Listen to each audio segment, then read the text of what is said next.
Stopping gun violence in Detroit, the Supreme Court nears a landmark ruling, calls for the Confederate flag to come down, and some of this week's top headlines. Stay put. MiWeek starts right now. Recently, Michigan's economy has begun to turn around. Michigan's gained over 250,000 new jobs. We've paid off $20 billion in long-term debt. And our population is increasing for the first time in a decade. But to make Michigan a top 10 state, there's still plenty of work to be done. Step up and help put Michigan on top. Learn what you can do at MichiganTurnaroundPlan.com. Funding is also provided by Delta.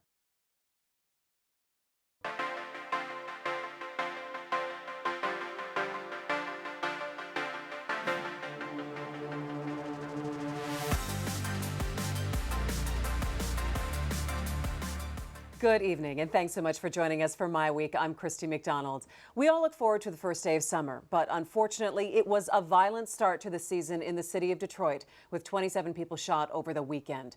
Police Chief James Craig is calling for people to step up and stop, quote, urban terrorists. Coming up, we'll talk about what needs to happen for police to get a handle on gun violence, the only category of crime that is on the rise. Also coming up tonight, the Supreme Court is on the brink of deciding the gay marriage question. We'll talk about how the justices may rule and other important cases in front of the court. Plus, the longtime controversy over the Confederate flag comes to a head in the South. Is it time for the flag to come down? And is it only an issue for the South?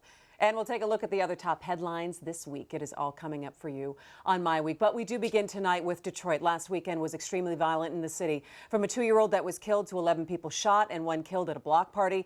But this violence was in stark contrast to the peaceful weekend downtown for River Days and a massive drop in juveniles breaking curfew for the fireworks. So really 2 stories at play here. Police know they need cooperation from the community to stop the violence. And is there a connection between recent policing at big events that can translate into other areas? That is where we begin our discussion with our week contributors tonight, Nolan Finley of the Detroit News and Stephen Henderson of the Detroit Free Press. Gentlemen, it is always good to see you. Yeah, well, it's good to be here. All right, and we cannot start a discussion about crime in Detroit without referencing what happened also on Wednesday night in a neighborhood, a high-speed chase that lasted 75 seconds long.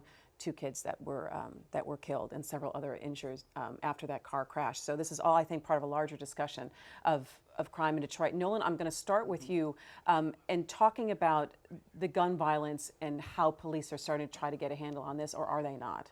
Well, they are trying to get a handle of it. I don't know what's possible.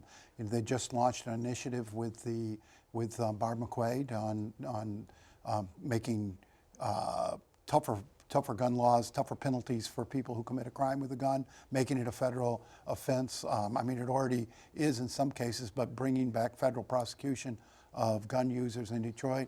Whether it'll have an impact or not, I don't know. It seems the culture of violence is so widespread, and there's so many guns in so many pockets, and they're coming out with such little provocation, and you have a lot of innocents now being killed. And people take sort of solace in the fact, well, most of the people getting shot are getting shot by people they know, and so, you know, it doesn't speak to the overall safety of this city. That's not true when random people start getting shot by stray bullets, as happened in Greektown over the past weekend. So, Stephen, when you saw the news of these shootings obviously coming out over the weekend, I mean, you couldn't watch local news without seeing every newscast being led with something different. What were your initial thoughts? Well, I mean, obviously it's not acceptable, and it's a sign, though, of the violence that really still defines this city. This is not a safe place in a lot of ways. It is safe for some people in some circumstances, but other people live with a level of violence that you would not find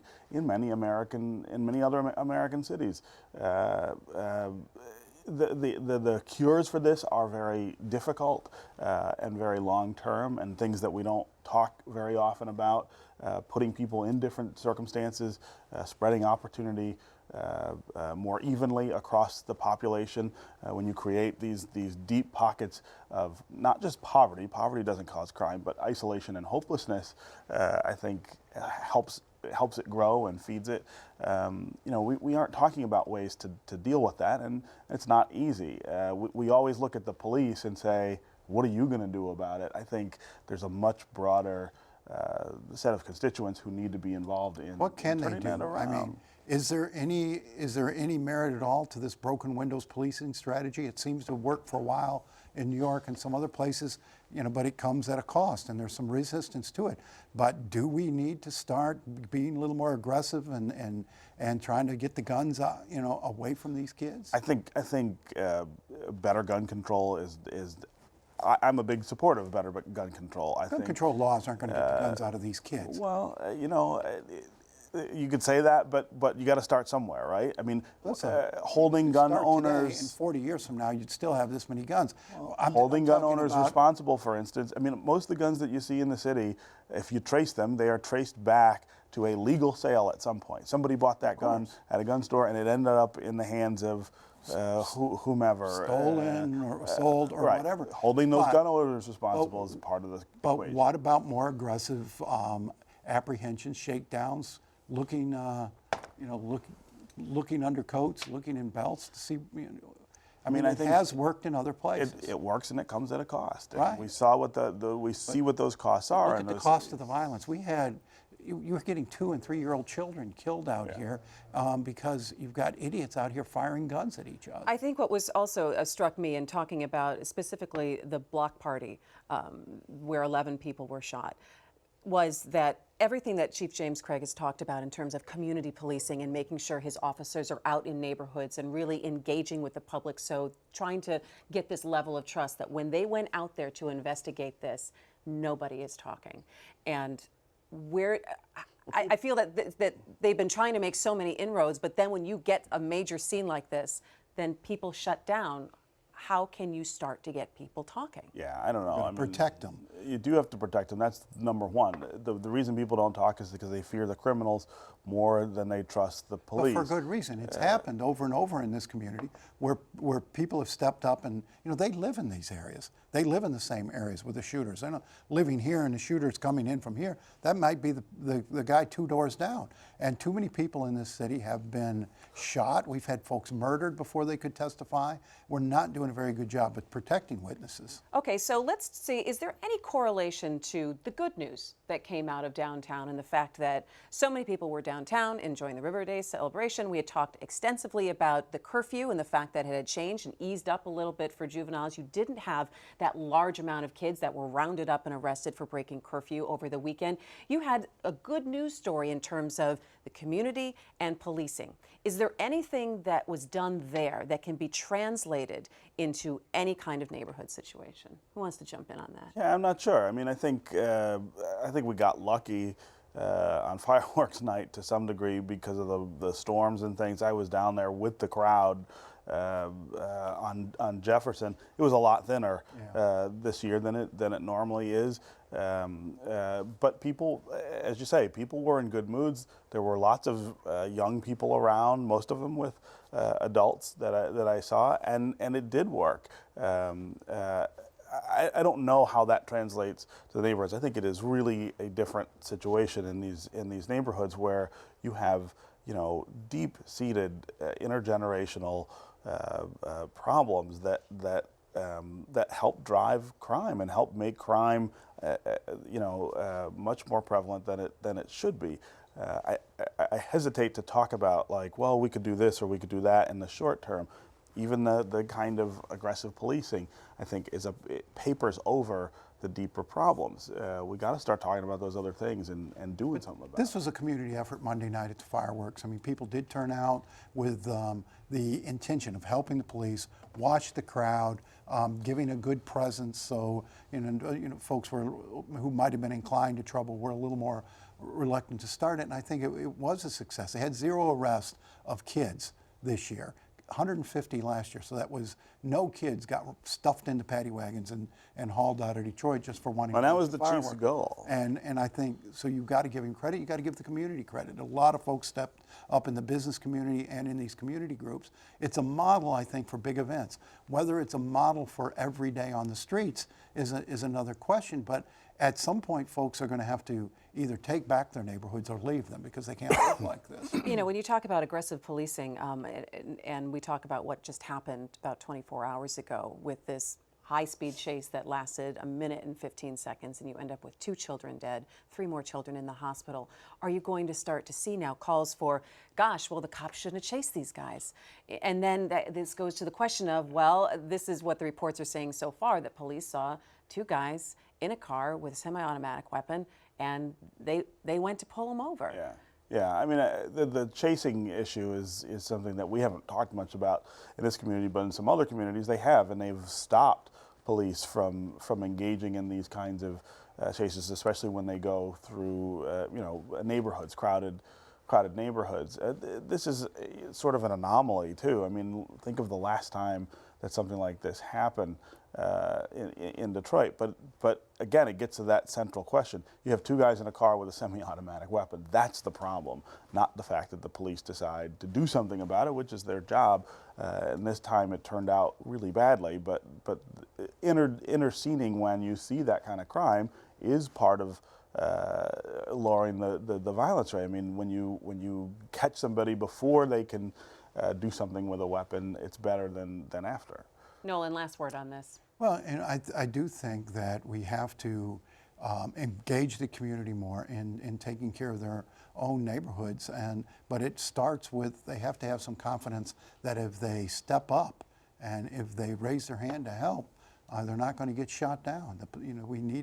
I believe we need a stronger police presence in the neighborhood. All right. Now we turn to the United States Supreme Court, where a blockbuster ruling is expected any day now. The justices are deciding the legality of gay marriage, and the case centers on the constitutionality of bans on same-sex marriages in Michigan and in 3 other states. Supporters on both sides are bracing for this landmark decision, which we're expecting to come probably Monday or Tuesday, I don't know. or It could come. It could come any day. I mean, we're in that last couple of days of opinion writing, and they can decide it at any time. Do they All right. signal that before they release it?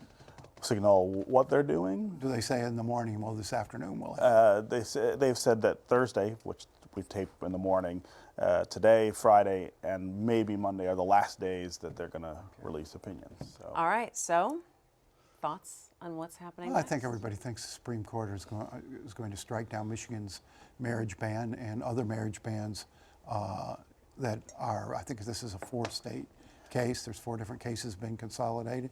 I think the question is whether it's going to be a broad ruling or a narrow ruling in terms of the rights of gay married couples or gays in general. So I think that's a key. Yeah, I mean, the court has been on a very steady march toward this for at least a decade, and you probably could go back even further to some earlier rulings where, and it signals a real change on the court. I mean, this is a court that 30 years ago said that gay sex was not, it was okay to ban gay sex, that it was okay for police to go into someone's private home if they suspected that was going on and arrest them. To think that this week we could see them say it's not okay for states to prevent same-sex marriages it's a tremendous turnaround, and you see that the members of the court who have moved on this question, it's been a sort of remarkable journey for them to get to that place where the respect for that individual right is as high as it is for other people. What do you think the reaction of the country is going to be if we do believe the court's going to rule in where people believe that it's tending? That's a good question. I mean, it's not, obviously support for gay marriage has been growing, but it's still not 100% by any means. It's not even 75%. I think the country's still split 55, 45, 60, 40, somewhere in that, but it's moving in that direction. And I would think, that if it's not, if we don't have a whole lot of folks out here, politicizing it and making, promises that they're going to do backdoor attacks on it, I think very quietly the country will come to it. But if folks use it to further divide the American electorate, and it's going to play out. I mean, this is a classic case of somebody's individual. How does someone's individual rights affect somebody else?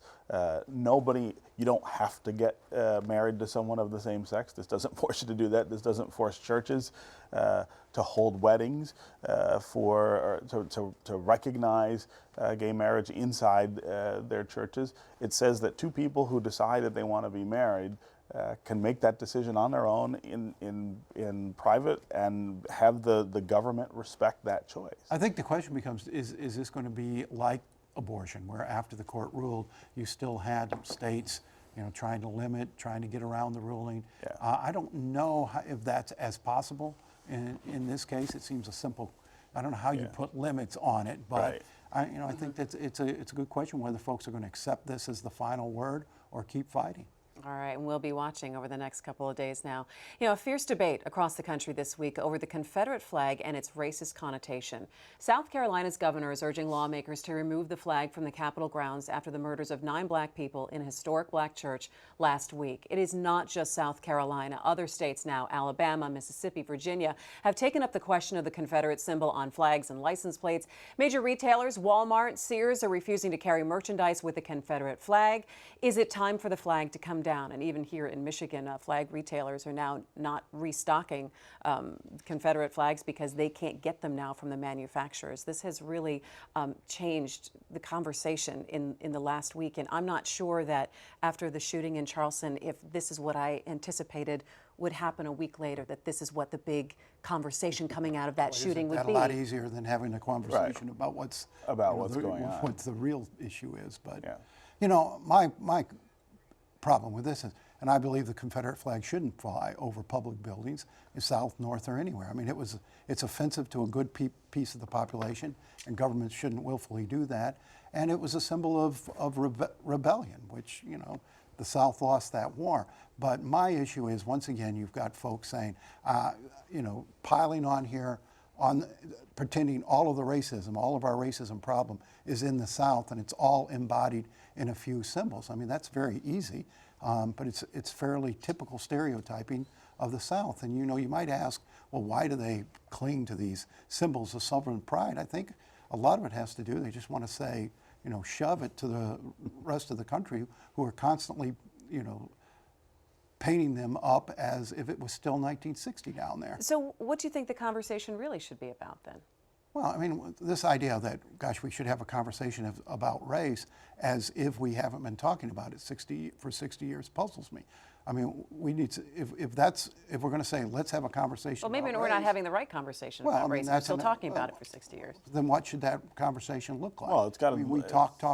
It's gotta I think focus we probably on- should start doing something. Well, it's just got to focus on inequality. That's the problem, right? There is still, and we haven't been talking about that? There are still many drivers of inequality in this country that have to do with race, which is not what the law says it should be, and it's not morally right. And so for starters, when you fly a flag like the Confederate flag over a government building in South Carolina, you are giving state sponsorship to that rebellion, that insurrection, and to the idea of slavery, which is what the war was about. You go back. I went back this week and read what South Carolina said, what the South Carolina legislature said when it fired on Fort Sumter.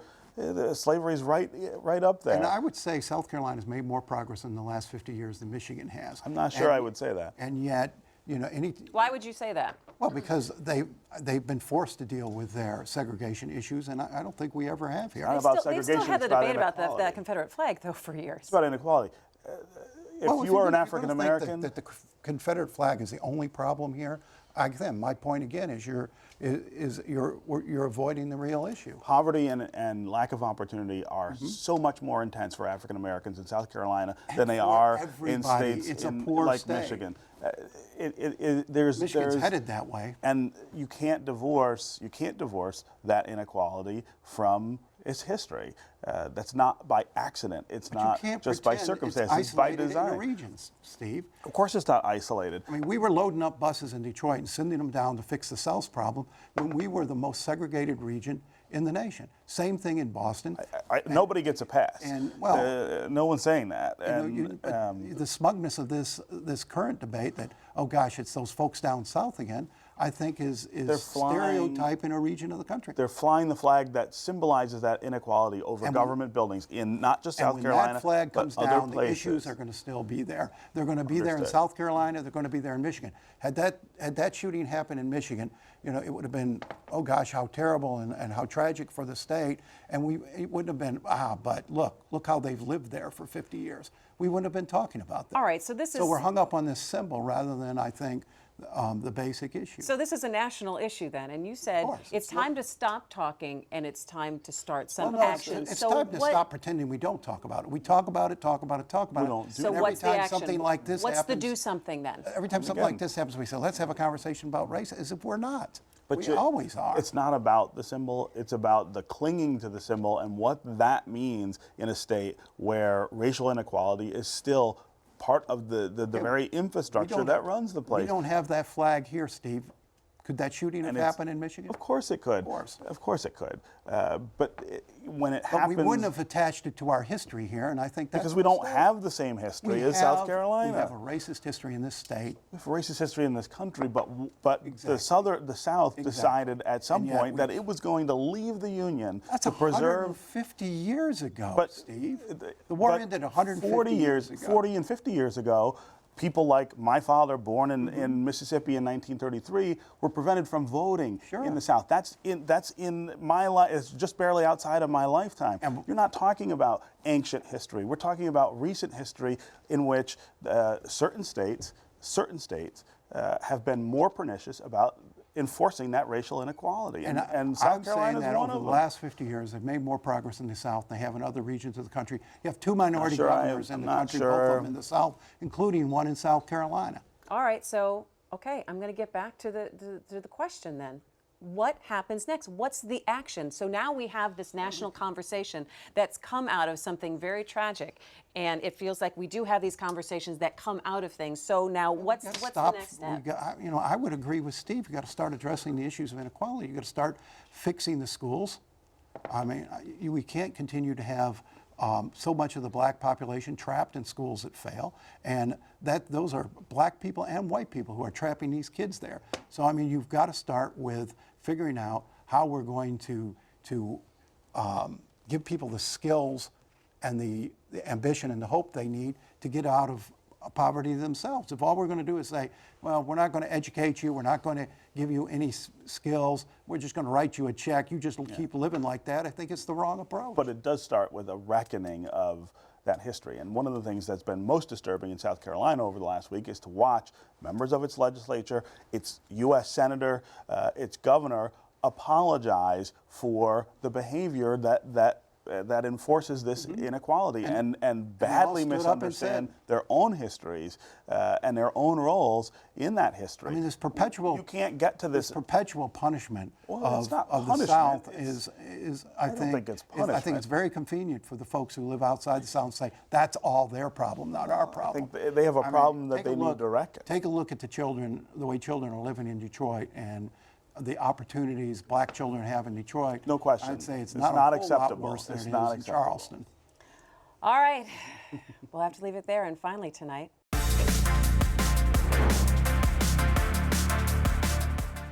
all right, it's time to take a look at some of the headlines that caught our attention this week. So I always ask these guys to bring in a little something. So Nolan, what caught your attention this week? Well, I thought it was richly ironic that the fellow they brought in to paint the big mural, that Dan Gilbert brought in to paint the big mural, what does it say, Shepherd Ferry. A beautiful mural, but when he got done, he wandered out through Detroit and started vandalizing buildings he wasn't paid to paint. Now he's charged with 8 counts of malicious destruction of property. There's just something funny about that. The fine line between art and graffiti, huh? It's all art. It's art if you own the building. If somebody else's building, it's vandalism. It's vandalism, right? Apparently. All right, Stephen, what did you see? The Pope coming out and saying that climate change is real, that it's the result of man-made processes, and that, in fact, capitalism itself has a strong tie to the warming of the planet. Interesting. The Pope is saying lots of interesting things that's making people pay attention. He is the most popular public figure in the entire country. He was until he started meddling, I think. I think that's going to... All right, well, my headline was really trivial. Skinny jeans can be bad for hazardous to your health, and they should be illegal in a couple of states anyway, but... They do cause you to run off the road sometimes. That's right, and cut off your circulation. All right, guys, we're going to have to leave it there. That's going to do it for My Week. We're glad that you joined us. We'd like to hear what you think about the show. Find us on Facebook and Twitter. Let's head to MiWeek.org right now for a conversation that you won't see on TV. I'm Christy McDonald. Have a great night. We'll see you next time. Take care.